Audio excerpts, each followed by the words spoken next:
So. Okay, good evening, class. Recording in progress.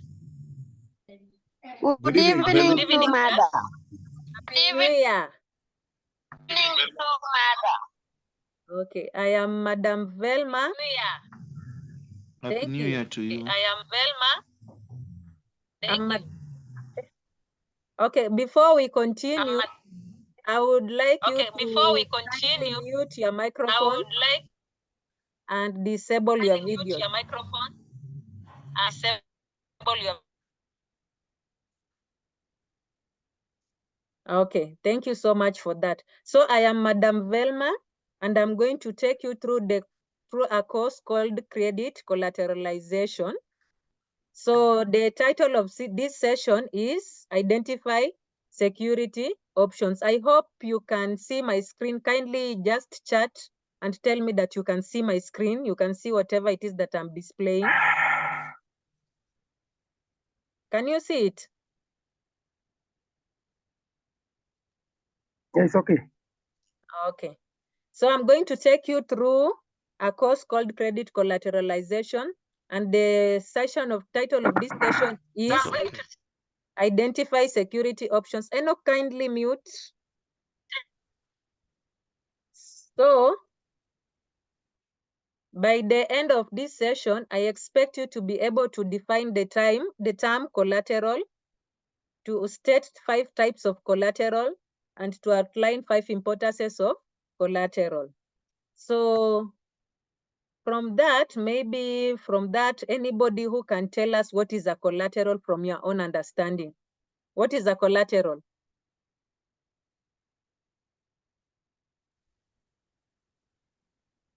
Let me try. Hello, Velma. Yes? Yeah, I think a collateral is just an asset or a property that a borrower offers to a lender as security when he or she wants to take a loan. Yes, that's correct. Anybody else wants to give a different opinion or version? So I think we have all heard from what our colleague Helen has said. So I'll just give my version that in business and finance, a collateral is a property or an asset used by a borrower to secure a loan from a lender. So, and in most cases, this collateral acts as an assurance to the lender that the borrower will refund the money that they have borrowed. And the collateral must be equivalent to the money that is being borrowed. So for you to be able to borrow money from either a bank, that is if you are not on a salaried account, maybe using your salary, you are required to have a collateral. And a collateral is just an assurance to the lender. Collateral can be in many times, as we are going to look at later, but it's just an assurance to the lender that you will be able to pay that loan back, and then after paying the loan, you'll be able to get the collateral, whatever it is that you have secured the loan with, you'll be able to get it back. So from my picture, I hope you can see that there is a picture of a weighing scale that is balancing, and there is a loan there, and there is a house there. So this is telling us that for you to get this amount maybe of loan, for it to balance, it has to be equivalent to the value of your house. A house is like a collateral. So I'm also going to look at the types of collaterals. So maybe just people to tell me randomly what types of collateral from maybe the definition that you are aware of, or maybe you have used to get loans with. Enoch.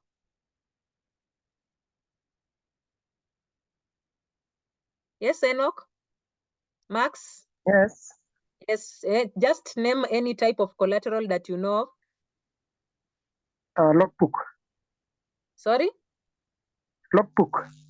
Logbook. Or title deed. Title deed. Yeah, title deed. Any other, Max? Well, I can talk about consumer goods. Yeah. Or maybe equipment, like equipment. Yeah. Or farm products. Oh, yeah. Yes, good. Frida, Helen. I can say a house. Yes. Helen? Yes. I think you can also give your vehicle as a security. Yes. Abraham? Yes, I used to say that one. The Oh, vehicle, I said like the vehicle, you yeah. can use it maybe to be financed in any kind of the financial institution. Yeah. So all those are types of collaterals. Excuse me, teacher. Yes. There are Yes. also some groups when you are in groups and you have done some savings. So Yeah. the group savings become like the collateral for an individual to be given a loan. Yeah, yeah, exactly. The savings account is what will be considered as the collateral. Thank you so much. So all of you have given me right answers. So there are 5 major types of collaterals. The first one is consumer goods, as one of you has mentioned. And these are goods that are used or bought primarily for personal or family use and house purposes. An example is maybe automobile, vehicles, that the ones that you buy for your home purposes. Such things you can use them as collateral to get loans with. The next type of collateral is property on paper. This property on paper includes things like stocks, bonds, the savings account that Paris has said, checking account. Since we are all business people, we understand, I think, savings account, checking accounts, yeah, right? So you can use your savings account, your checking accounts. If you trade in bonds and stocks, you can also use them to get loans with. Another type is farm products. So from farm products, it's like things like crops, livestock. Do you know that you can use your goats to go and get a loan from a bank? I know most people didn't know that, but farm products are also collaterals and banks do accept such. In fact, I think an example is 1 acre fund. They give you maybe I think there's a way that they can use maybe your land that you are farming in or your crops to give you loans for you to establish yourself. So the 4th type of collateral is inventory. And inventory means that goods held by a person for sale or lease.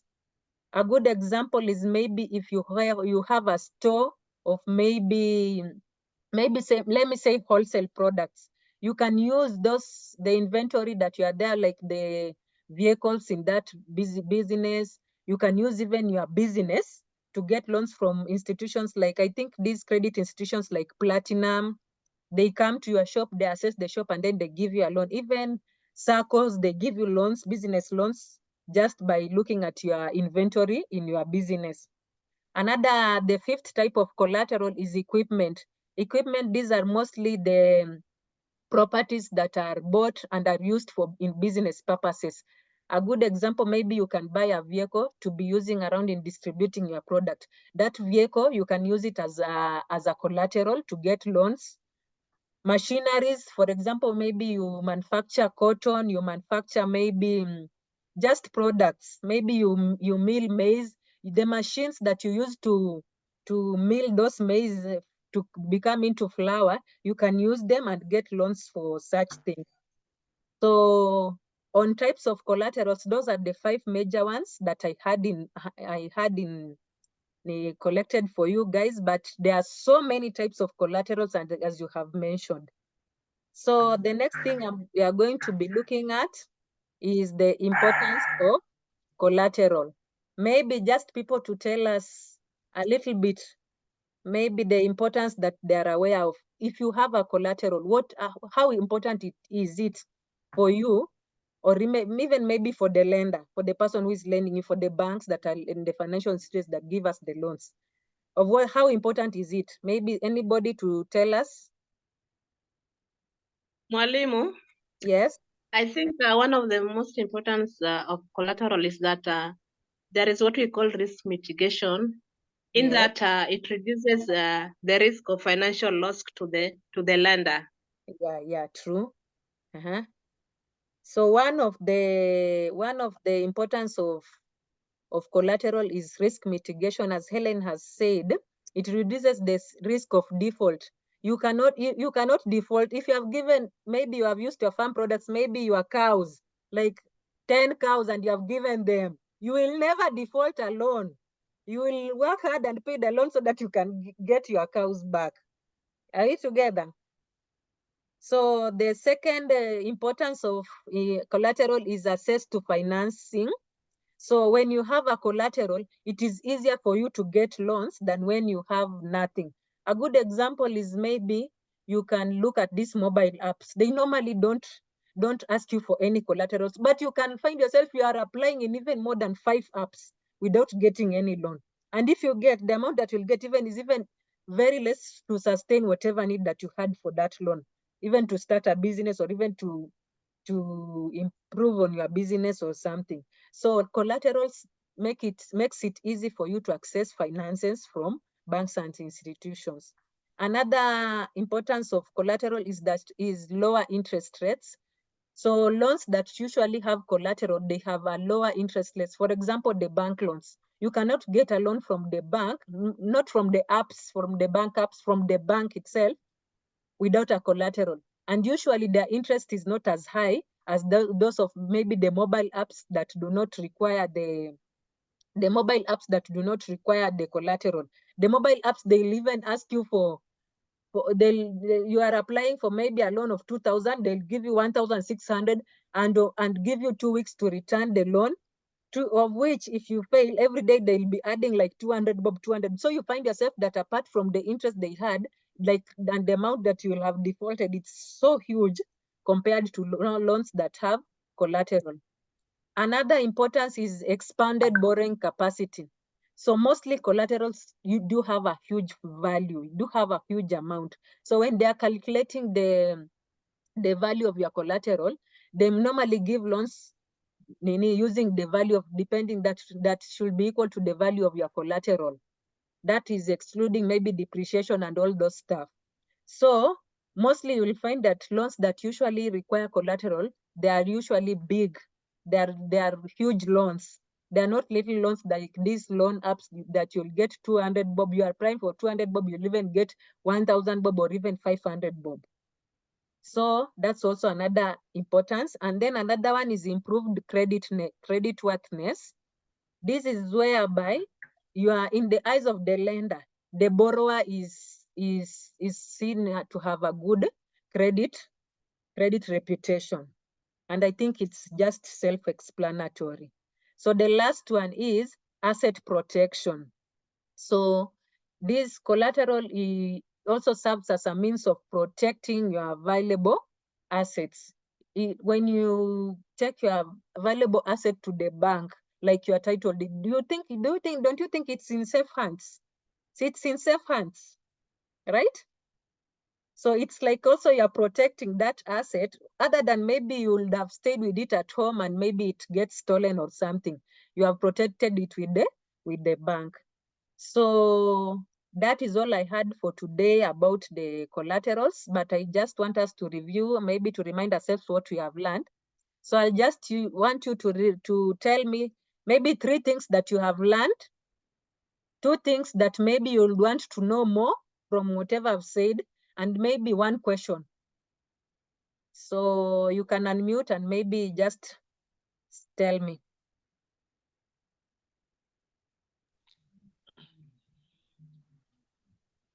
Yes. Yes, Abraham. Yes. Just hurry. Yeah. Sorry, you are cutting. Something that I've learned today. Yes. Say. Yes.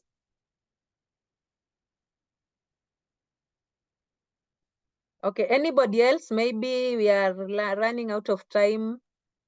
I think maybe there is a network problem on Abraham's side. Yes. What I can say that I've learned today, I've learned about what the collateral is. Yes. I've learned about the types of collateral that we have. Car to acquire loans, and also there's something interesting, I can use it. Okay. Okay, yeah. So Helen has learned about the to guarantee me so that I can be Okay. So Abraham has said he has learned about the types of collaterals, what he can use to go and acquire loans. Helen has said she has learned about the definition of collateral, what it is, and even the importance. So what are the 2 things maybe you would want me to expound more on? Anybody? Okay, I think on that, everybody, we are understood whatever it is that we taught. Maybe anybody with a question?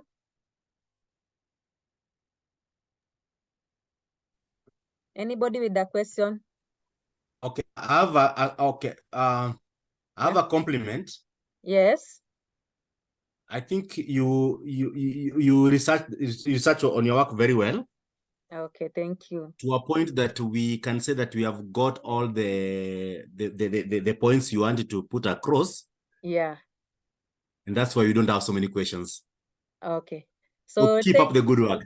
thank you so much. Thank you so much, guys, for attending my class. I had a good time teaching you, and I hope you also had a good time. Enjoy your night and have a blessed night. Thank you. Thank you, Thank you, thank teacher. you. Good night. Thank you, Okay, madam.